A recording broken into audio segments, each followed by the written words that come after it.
The challenge of digital marketing.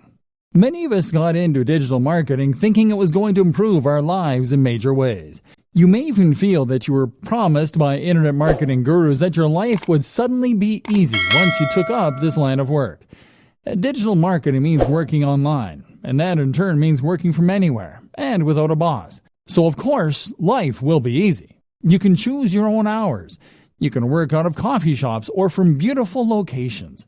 And you can do it all your own way, without someone breathing down your neck and shouting at you when you get things wrong. What's more, if you manage to achieve a passive income, then you'll be earning money even while you sleep. Passive income means generating cash from a website or a YouTube channel or through affiliate sales. It means that even as you are resting, the seeds you sowed continue to reap their rewards. So you can take time off whenever you want. And let's not forget that during all this, you will be discussing things that matter to you. Things that you are passionate about. Things that you can't wait to leap out of bed to start writing about. That's the dream of the digital marketer. Oh, and you're rich too. Dreamer, meet reality. The question you should be asking at this point, though, is that if it is that easy, why isn't everyone doing it? The answer is that, of course, things are actually a fair bit more complicated. Because most people don't wake up one day with a website getting thousands of views a day and generating solid passive income. In fact, no one manages to do that. Instead, it takes a lot of time. Likewise, it takes a lot of time to build a massive mailing list that you can use in order to make money from affiliate marketing emails. It takes a lot of time because it simply takes that long for a site to take off in a big way, or for anyone to collect that many emails. But likewise, it also takes that long simply to learn. You'll start off with your internet marketing venture not really knowing what you're doing. You'll make mistakes. You'll build a brand that you'll be embarrassed of in retrospect. And if you're anything like the vast majority of today's most successful internet entrepreneurs, then you'll probably end up scrapping your first few businesses and trying again. Trust me, I work in the industry and I know some of the biggest players very well. None of them got it right the first time. They all floundered at first with non-starter ideas and brands. That will be you. Trust me. And this is when running a business is not easy and is not fun. This is when digital marketing is hard. You were told you would be able to give up your job and start working from home right away. You were promised the world. Instead, you've done nothing but work your socks off, staying up late and giving up your free time, only for nothing to happen. And that can be crushing. What's more is that many internet entrepreneurs will never quite achieve passive income anyway. I consider myself an internet marketer, and yet a large portion of what I do involves working for clients. And let me tell you, if you work for clients, then you might as well work for a boss. Even the nicest client in the world is going to expect you to honor your deadlines to at least some degree. Even the best gigs around will sometimes involve writing about topics you hate, or designing sites that you don't massively approve of. How about all the times you don't get paid? Or the times where you're between clients and the money just isn't coming in?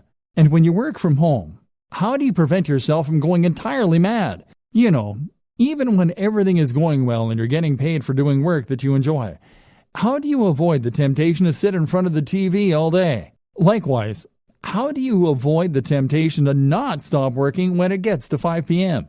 How do you avoid the temptation to squeeze in just a bit more work and a little bit more, especially if you're getting paid by the word or by the hour? How do you manage your finances, knowing that you're always going to have different amounts of money coming in at different times? Do you have what it takes to do your own taxes? This training is here to answer all those questions for you, because there are two types of entrepreneurs. There is type A, who looks like $1,000,000. They have coiffed hair or luscious locks. They are dressed in a sharp suit. They talk with authority. They go on lavish holidays. Everything they say is genius, and it's clearly apparent why they earn such a high salary. Type B, though, is the other kind. Type B is the kind who is always overworked, the kind who is effectively broke, the kind who is scatterbrained because they're basically too stressed and overworked to give their everyday lives the necessary time and attention. Type B is far more common, but the job of this training is to make sure that you are Type A and not Type B. Let's go. The program. We've gone over an awful lot in this training and talked about some high-level concepts such as work-life balance, side hustles, prioritizing workloads and productivity tips.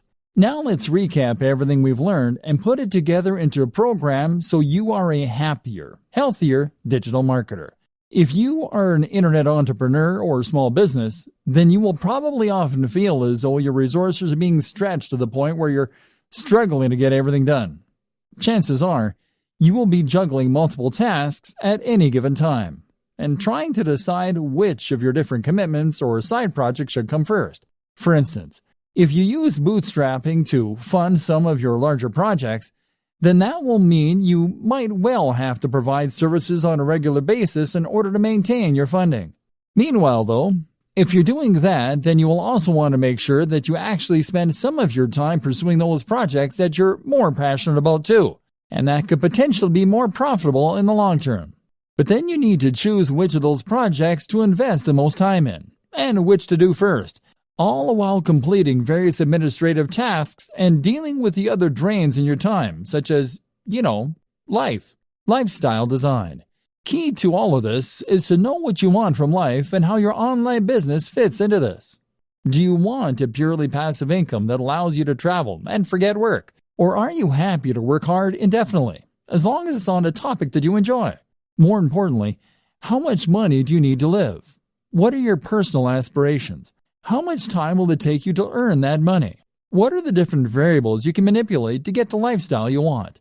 At the same time, consider what you need to get your internet marketing business off the ground. With all that in mind, you can then work on how much money you need to earn and make sure that you do that every day. Be strict and leave time for yourself and for your passion projects. Hierarchy. If you're anything like me, then you will probably have about 20 side projects going on at any one time, as well as your main job and other commitments. This is something that was recognized at the organization I worked for last, where they said to work using the following guideline: family first, then work, then personal development. The family first thing is something that's important to remember when you're an entrepreneur, as you don't want to get so wrapped up in pursuing success that you forget the reason you wanted to be successful in the first place, which was probably to spend more time with your family and to be able to support them. Work then comes before development, which can mean personal development or R&D, because you've committed to your clients and employers when you take on these jobs, and delivering results on time is crucial for your reputation and your continued financial stability. Separating your work. The danger, though, here is that you might end up never actually getting around to the projects that you want to work on, and so fail to make any progress as a business because you'll be too busy fulfilling your day-to-day needs. To solve this problem, a good system to use is to separate your workload into distinct sections that you can then work through in sequence. For instance, you might allocate the first half of your day to your immediate pressing tasks and commitments you have to clients. Following this, you might then divide the next half of the day into administrative tasks, followed by work on your projects. This would mean that you'll definitely get time to work on your projects, but on slow days or days when you have a larger than normal workload, your most crucial tasks won't be the ones to suffer. You would then also draw a line underneath your day to mark the end of your working day and to avoid it spilling over into your private life. Your family will thank you, and you'll come into work with more energy and rejuvenated enthusiasm. Organizing your projects.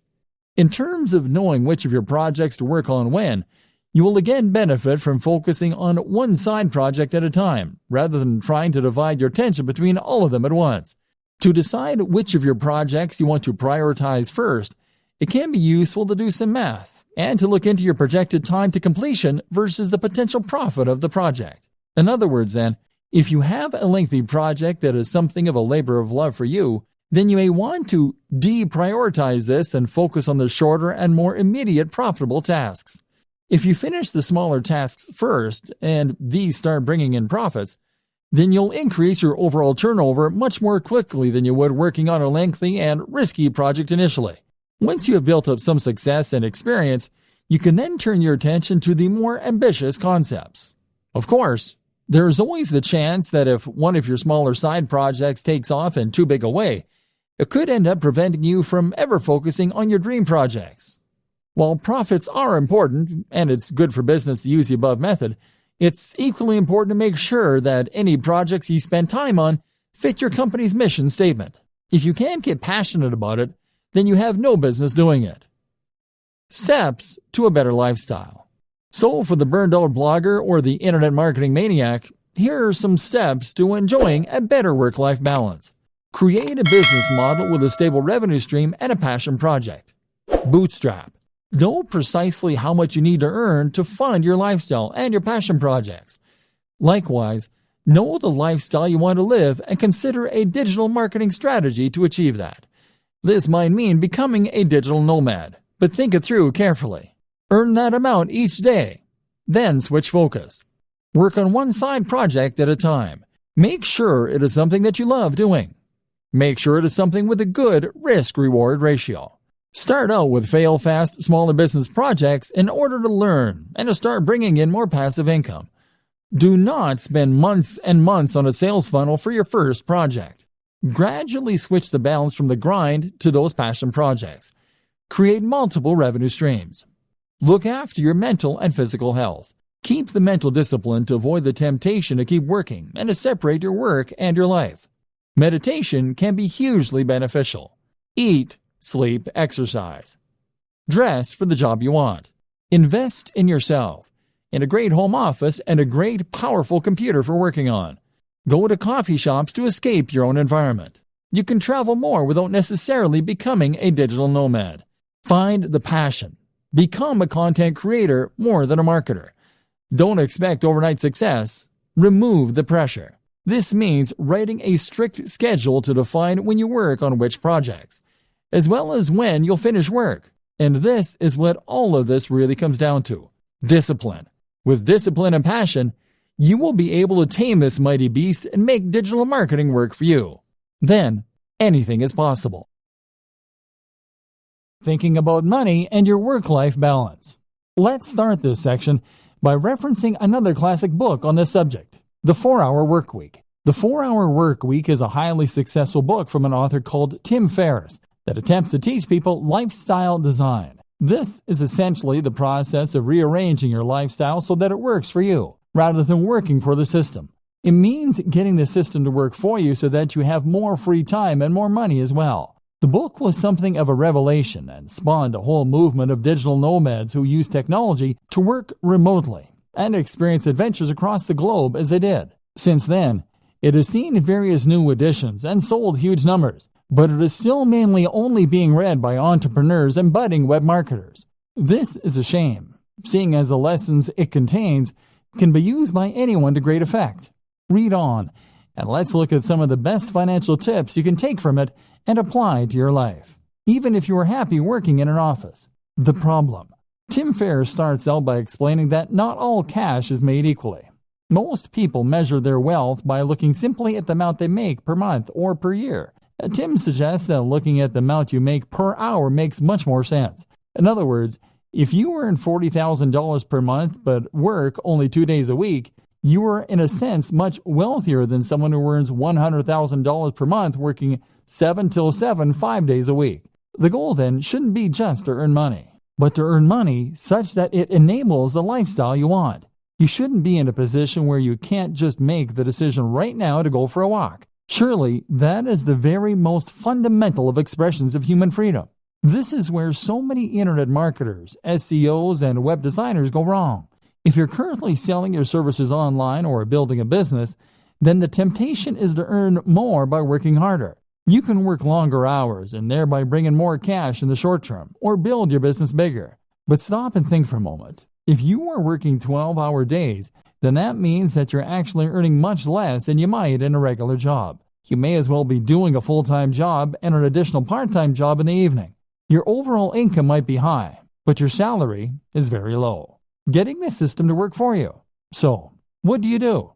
Well, of course, if you're technologically and entrepreneurial minded, then you can set up some kind of online business that will generate revenue for you in a very hands-off manner. That could mean creating a hit app. It could mean writing and selling an ebook. It could mean buying and selling websites for a marked up price, or even using dropshipping so that you don't need to do the work at all. There are countless ways you can make money passively, and by setting up a few, you can leave your days working in an office in the dust. Salary versus wealth. More to the point though, recognize that your salary and your wealth are not one and the same. And on top of that, We shouldn't be measuring our success by our income, which is what so many of us do. If you work in a regular job, then you might think that the only way to become wealthier is to ask for a raise or to get a better paying job. But your wealth is really more about your surplus cash. It's about how much you have in the bank. You could be earning $3 per hour but still be wealthy if you happen to have inherited $1 billion from a dead great aunt. And in just the same way, you could be considered to be wealthier if you spent less.